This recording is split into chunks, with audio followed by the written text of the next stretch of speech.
the void between stars. The Devourer fleet stretched across 3 solar systems, like a wound in the fabric of space.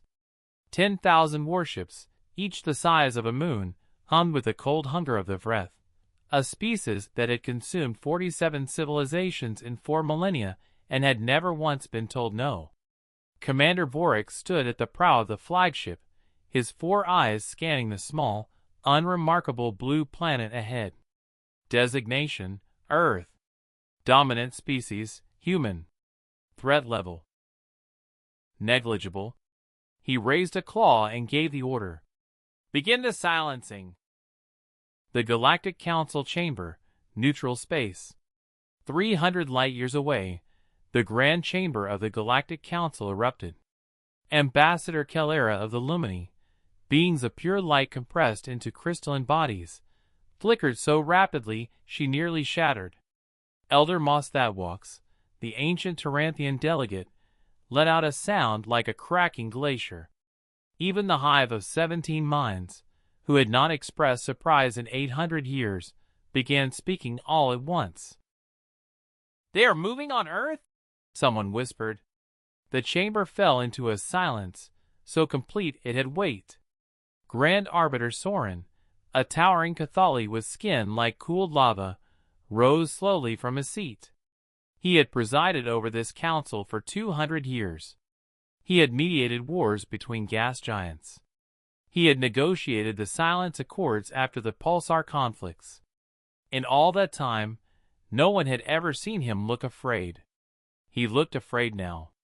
"Open a channel to the Vreth fleet," he said quietly. Immediately. The flagship of the Devourer fleet. Commander Vorix almost ignored the hail. The council was a collection of squabbling species, who had never agreed on anything. They could do nothing to stop the Vreth. No one could. But curiosity, one of his few remaining vices, made him answer. The hologram of Grand Arbiter Soren materialized before him, and Vorix was startled to see that the old Cathali's hands were trembling. "Commander," Soren said, his voice stretched thin with urgency, "I am formally begging you to stand down. On behalf of every civilization in this galaxy, stand down." Vorix clicked his mandibles in amusement. "You beg? The Council has never begged. This is entertaining. You do not understand what you are doing. I understand perfectly. We consume. That planet will feed us for a generation." Soren closed his eyes. When he opened them, something ancient and sorrowful lived there. "Vorix, we have monitored Earth for 11,000 years. Do you know why we never made contact? Do you know why every spacefaring civilization in this quadrant agreed, unanimously, to leave that planet alone?" Vorix said nothing. "Because of what they are," Soren said. "Not what they are now, what they become when cornered." Earth orbit, 4 hours later. The first Vreth scouting squadron crossed into Earth's upper atmosphere at 0300 UTC. They expected panic radio signals, fleeing primitive aircraft, the satisfying chaos of a species meeting its end. Instead, they found silence. Then the silence moved. From the oceans, from the mountains, from the cities and the deserts and the frozen poles, humanity responded not with fear, but with something the Vreth scanning equipment had no category for. The instrument simply labeled it Unified Anomaly. Within 6 hours, every nuclear warhead, every rail cannon, every experimental weapons platform ever built or theorized was operational. 12 nations that had been at war with each other the previous Tuesday were sharing launch codes. Scientists who had hidden classified research their entire careers uploaded everything simultaneously to a global network.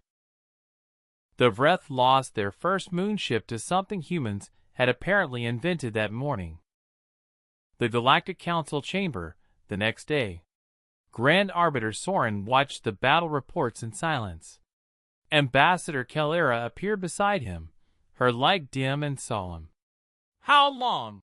she asked. "At this rate?" Soren calculated quietly. The Vreth fleet will be gone in 11 days. And then? Soren turned to look at the small blue planet on the display.